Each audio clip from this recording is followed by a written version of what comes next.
Bismillahirrahmanirrahim. Assalamu alaikum dear students. Hope you are fine and doing well. Today we will discuss about summary writing and the definition of summary writing. So first of all, what is the definition of summary के summary किसे कहते हैं and हम summary writing किस तरह करते हैं. So summary writing में अगर definition आप लोग देखें, so a short version of longer text that give only the main ideas. हमारे पास समरी होती क्या है. सो समरी हमारे पास एक वर्जन ऑफ राइटिंग है, एक टिक्स है जो किसी भी लॉन्ग टिक्स का हम मेन आइडियाज़ को निकाल के एक टिक्स बनाते हैं, एक शॉर्ट टिक्स.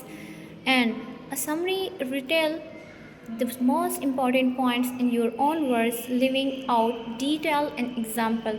इसमें हम डिटेल एग्जाम्पल नहीं देते, अपने वर्ड्स में एक टिक्स को हम शॉर्टली बताते हैं, उसके मेन आइडियाज़ को बताते हैं. ठीक है.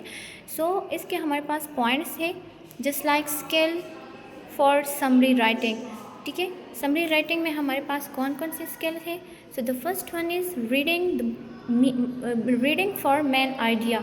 हम मेन आइडिया के लिए रीडिंग करते हैं. जस्ट लाइक एक टिक्स है फॉर एग्जांपल आपके पास, तो आप उसको फर्स्ट ऑफ ऑल रीड करोगे कि उसका मेन आइडिया क्या है.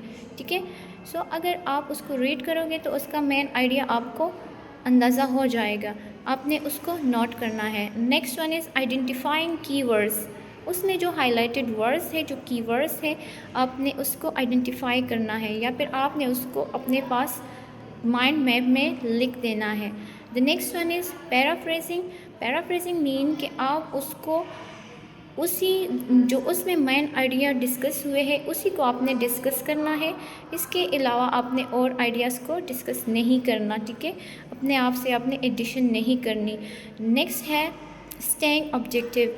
हमने उसी पॉइंट्स को लिखना है, उसी पॉइंट को डिस्कस करना है, अपना पॉइंट ऑफ व्यू नहीं देना. ठीक है.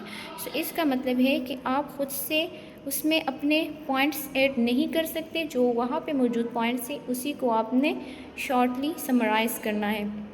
The next one is being concise.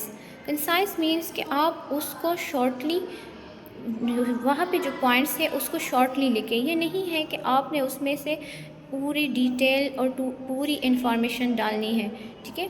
सो वो सारे जो वहाँ पे डिटेल है तो वो आप ओमिट करें, एंड जो एग्जाम्पल्स है वो आपने ओमिट करनी है, एंड पूरी आपने वही समरी लिखनी होगी जो वहाँ के मेन आइडिया को बताएं. ओके. सो आई होप ये लेक्चर की समझ आ गई होगी.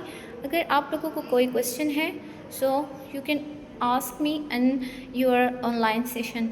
So thank you so much.